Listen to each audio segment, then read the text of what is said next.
नमस्कार दोस्तों, वैसे ईआरपी के प्रोडक्ट हब वीडियोस में आपका स्वागत है। इस वीडियो में हम वैसे ईआरपी में करे गए अपडेट वर्जन 9.0.1 के बारे में बात करेंगे। चलिए शुरू करते हैं। तो इस अपडेट में हम आपके लिए एक बहुत बड़ा फीचर लेके आए। हमारे बिजनेस ओनर्स की रिक्वायरमेंट हुआ करती थी कि वो अपना इन्वेंट्री और स्टॉक मल्टीपल यूनिट में मैनेज करना चाहते हैं। तो वैसे ईआरपी अब आपके लिए मल्टी यूएम का फीचर लेके आया। इस फीचर में अब हमारे बिजनेस ओनर्स अपने इन्वेंट्री और स्टॉक मल्टीपल यूनिट में मैनेज कर सकते हैं। फॉर एग्जांपल, आप अपना इन्वेंट्री और स्टॉक बॉटल, क्रेट और बॉक्सेस में आप एक साथ मैनेज कर सकते हैं। चलिए देखते हैं ये कैसे करते हैं। तो अभी आपको आपके सॉफ्टवेयर में सिंगल यूनिट का फीचर दिख रहा होगा। चलिए देखते हैं। जैसे ही आप इन्वेंट्री में जाते हैं, आप एक न्यू प्रोडक्ट ऐड करते हैं। क्रिएट न्यू पे क्लिक करके आपको यहाँ पे सिंगल यूनिट का फीचर दिख रहा हो। आपको आपके सॉफ्टवेयर में मल्टी यूएम का फीचर इनेबल करने के लिए सेटिंग्स में जाना होगा। वहाँ इन्वेंट्री के अंदर आपको ये इनेबल मल्टी यूनिट की सेटिंग को यस करना होगा। जैसे आप यस करेंगे, आप अपने प्रोडक्ट में मल्टीपल यूनिट ऐड कर पाएंगे। अब हम प्रोडक्ट में जाएंगे, क्रिएट न्यू पे क्लिक करेंगे तो आप यहाँ पे देख सकते हैं कि आपको मल्टीपल यूनिट ऐड करने का ऑप्शन आ रहा है। सबसे पहले हम यहाँ पे हमारी प्राइमरी यूनिट सेलेक्ट करेंगे। जैसे मैंने एग्जांपल में बताया था कि हम बॉटल, क्रेट और बॉक्स यूज कर रहे हैं, तो यहाँ पे मैं मेरी बॉटल लिखूंगा। सेकेंड यूनिट मेरा क्रेट या जिसको हम कार्टन भी बोल सकते हैं, मैं यहाँ पे वो लिखूंगा। और हमारा तीसरा यूनिट जो कि होगा एक बॉक्स, वो मैं यहाँ पे सिलेक्ट करूंगा। अब इस तरीके से मैं ये डिफाइन कर सकता हूँ कि मेरे एक कार्टन में कितनी बोतल आ रही है और ऐसे ही एक बॉक्स में मेरे पास कितनी बोतल आ रही है। और इस तरीके से हम हमारे वैसे ईआरपी सॉफ्टवेयर में मल्टीपल यूनिट में अपना इन्वेंट्री और स्टॉक मैनेज कर सकते हैं। तो चलिए हम अगली अपडेट पे अब बढ़ते हैं। तो अगली अपडेट में हमने हमारे स्टॉक पेज पे अपने प्रोडक्ट्स को अपडेट करने के लिए इंपोर्ट और एक्सपोर्ट के लिए अलग अलग एक्सेल शीट का ऑप्शन दे दिया है। चलिए देखते हैं। तो हम जाएंगे हमारे इन्वेंट्री ऑप्शन पे, हम यहाँ पे प्रोडक्ट पे जाएंगे और जैसे ही हम सेटअप ओपनिंग स्टॉक पे क्लिक करेंगे, हमें यहाँ पे दो शीट्स का ऑप्शन दिख रहा है, इंपोर्ट एंड एक्सपोर्ट।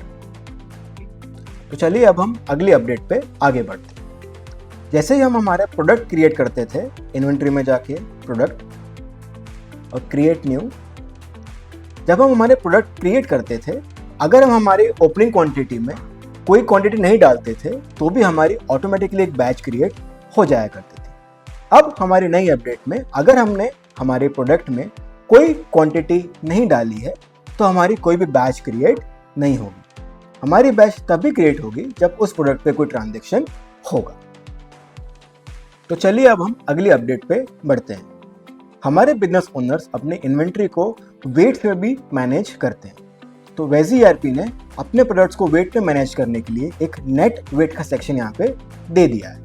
अब इस नेट वेट के ड्रॉप डाउन में आप अपने डिजायर्ड वेट सेलेक्ट कर सकते हैं और उसके ऊपर ही आप अपना वैल्यू डिफाइन कर सकते हैं कि किस नाम का है और उसमें कितना आपको वैल्यू ऐड करना है। तो चलिए अब हम हमारी अगली अपडेट के बारे में जानते हैं। तो अब हमारे बिजनेस ओनर्स अपने स्टॉक और अपने इन्वेंट्री की prices stock transfer, bill of material और ओपनिंग स्टॉक से भी चेंज कर सकते हैं। चलिए देखते हैं। जैसे हम यहाँ पे प्रोडक्ट पे जाते हैं, अभी आप देख सकते हैं कि ये क्रिसमस केक है जिसका यहाँ पे सिर्फ एक बैच बना हुआ है। अभी मैं चाहता हूँ कि इसकी प्राइस मैं ओपनिंग स्टॉक से चेंज करूँ। प्रोडक्ट पे मैं जाता हूँ, सेटअप ओपनिंग स्टॉक पे मैं क्लिक करता हूँ। यहाँ पे मैंने प्रोडक्ट डाला। अब यहाँ पे देख सकते हैं ये है मेरी बैच। मैं यहाँ पे मेरे सामान की प्राइस चेंज कर सकता हूँ। अब आपको अपना इफेक्ट देखना हो तो आप प्रोडक्ट पे क्लिक करिए, प्राइसिंग डिटेल्स पे जाइए, आप यहाँ पे प्राइसिंग चेंज देख सकते हैं।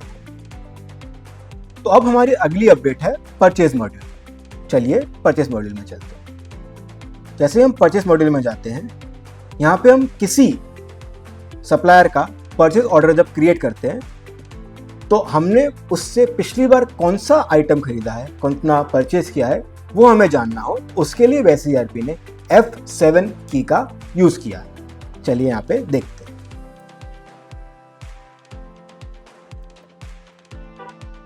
मैं यहाँ पे एक सप्लायर ले रहा हूँ, यहाँ पे एक आइटम सेलेक्ट करता हूँ।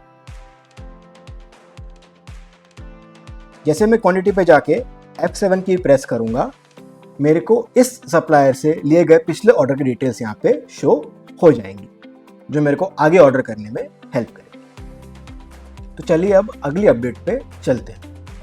इस अपडेट में हमने हमारे बिजनेस ओनर्स के लिए एक बैच प्राइस टॉलरेंस का फीचर इंट्रोड्यूस करा है। जब भी हमारे बिजनेस ओनर्स अपनी इन्वेंट्री और स्टॉक मैनेज करते थे, जब भी वो छोटी सी प्राइस भी चेंज करते थे, उनके एक न्यू बैच क्रिएट हो जाती थी। तो इसके लिए हमने बैच प्राइस टॉलरेंस का फीचर इनेबल करा है। इसके लिए आपको क्या करना है, सबसे पहले आपको अपने सेटिंग्स में जाना है, इन्वेंट्री पे जाना है और प्राइसिंग सेक्शन में जाके आपको यहाँ पे आपकी बैच प्राइस टॉलरेंस डिफाइन कर दी है। इस टॉलरेंस की लिमिट है 0.01 से 100 रुपीज़ तक, जिसमें जब भी आपकी प्राइस इस टॉलरेंस के बीच में फ्लक्चुएट होगी, आपकी न्यू बैच क्रिएट नहीं होगी। जैसे आप देख सकते हैं यहाँ पे मैं 0.01, ये ऑटोमेटिक अपडेट हो जाएगा और मैक्सिमम मैं 100 रख सकता हूँ। इससे हमारे बिजनेस ओनर्स अपने फ्लक्चुएटिंग प्राइस के ऊपर भी न्यू बैच क्रिएट ना करके एग्जिस्टिंग बैच में प्राइस अपडेट कर सकते हैं। अगली अपडेट में हमने हमारे यूजर्स के लिए बारकोड के ऊपर यूनिक सेलिंग प्राइस ऐड करने का ऑप्शन दिया है। चलिए देखते हैं। जैसे हम यूटिलिटी सेक्शन में जाएंगे, यहाँ पे बारकोड यूटिलिटी में हम यहाँ पे प्रोडक्ट सेलेक्ट करते हैं जिसका हमें बारकोड प्रिंट करना है। हम यहाँ पे जाके हमारा रिक्वायर्ड प्रिंटर सेलेक्ट कर लेंगे और जैसे आप देख सकते हैं यहाँ पे हमारी सेलिंग प्राइस आपको विजिबल हो जाएगी। इस तरीके से आप अपने बारकोड पे अपने आइटम्स की यूनिट सेलिंग प्राइस भी इनेबल कर सकते हैं। ध्यान रखिएगा, इसके लिए आपको नेट वेट प्रोडक्ट में ऐड करना पड़ेगा। ये थे हमारे दिसंबर महीने के प्रोडक्ट एनहांसमेंट अपडेट। ऐसे हम आपके लिए प्रोडक्ट हब के वीडियोस लाते रहेंगे, आपका बिजनेस सेंस बढ़ाते रहेंगे। Thank you.